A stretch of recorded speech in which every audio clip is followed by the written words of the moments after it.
I get a lot of requests for like a clean girl, no makeup look, so let's do that today.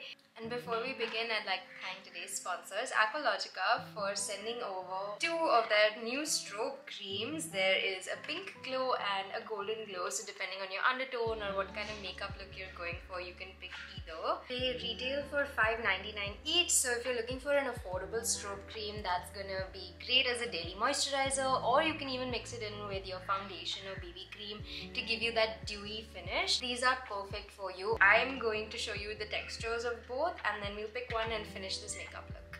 It has this faint watermelon kind of fragrance. This is the Watermelon and Niacinamide Illuminate and Hydrate Pink Glow, which has a unique waterlock technology, and I really like the texture. It's super comfortable. It blends really easily and adds a very nice sheen. I think we'll use this today for like the no makeup look. This one is the Illuminate Strobe Cream and this one is the Radiant Strobe Cream. So if you want more of that lit from within warm glow, you could probably pick this. This one I can see a more warm tone, and this would be really beautiful as a highlighter. If you're wondering which one to pick between the two, in terms of texture they're the same. They're really light, very comfortable, don't feel greasy or sticky. This Pink Glow will give you like a more peachy tone, and if you want something with watermelon and niacinamide for your skin, then you can go for this. If you're looking for something with alpha-arbutin, any antioxidants from wild berries, and going to give you that dewy glass skin finish, you can pick this one. Let's start with the makeup look. Okay, for no makeup look, it's super important to focus on your base. I always go in with a good hydrating toner to really give my skin the dewy, plump finish it needs, and my skin gets easily hydrated, so giving it a nice good layer of moisture will ensure that anything I put on stays. Now the key to a clean makeup look is, one, keep it very minimal. Your lines should be really smooth, simple, sharp, defined, and also your hair is a key point. So even though I put these cute little things now, I will also do a little bit to my hair to keep it in place and really set. After you've done a little bit of toner, go in with like a nice serum that's going to keep your skin really healthy.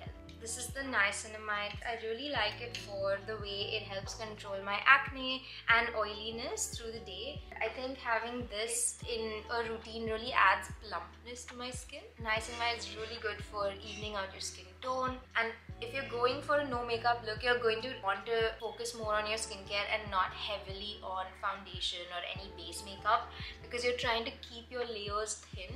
The more you build on your skincare and like the better care you take of your overall routine, you will see that no makeup look really shines through. Okay, so we're not gonna add too much more on top, but I will go in with sunscreen so that I can make sure that the niacinamide I used is not going to cause any kind of sensitivity. Also, sunscreen really adds a nice base when it's a nice creamy texture. It makes your skin look really nice and hydrated and dewy. Okay, time to use our makeup. So I have a little bit of redness. I'm going to first use this on its own as a base, followed by like a couple of dots of foundation for a very thin layer. I'm a big fan of textures that are not heavy, and it literally feels like I've not applied anything. This is lighter than my sunscreen. Low-key tempted to leave it like this actually. No foundation look. But let's just see what one little dab does. 3 dots for the places where I have redness and acne marks left over. Just blend it out with a sponge. You can still see the dewiness through the foundation. And what I have is a high coverage foundation, that's why it takes so little.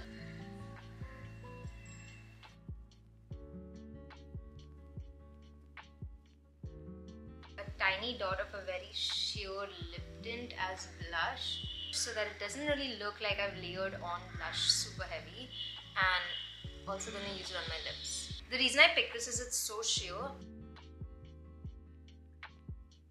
I like taking the excess from my lips and using it as eyeshadow.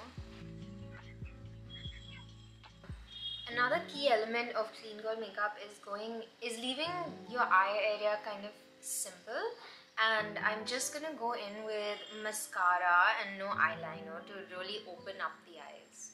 Now that you're done with your face, I think what I will do is I will go in with the Golden Glow and just add a couple of dots as a highlight. And because it's such a nice light green texture. It doesn't feel like I'm really going in heavy with highlighter. It's just enhancing the natural shine. So if you can see that shine, if I just add a little bit extra, it's going to draw the eye. That nice sleek highlighted look. You can go in where your jawline is, and also I like doing a little bit when I don't have much eyeshadow or anything on. I like going in a little bit at the arch of my brows, and finally a little dot along my nose bridge.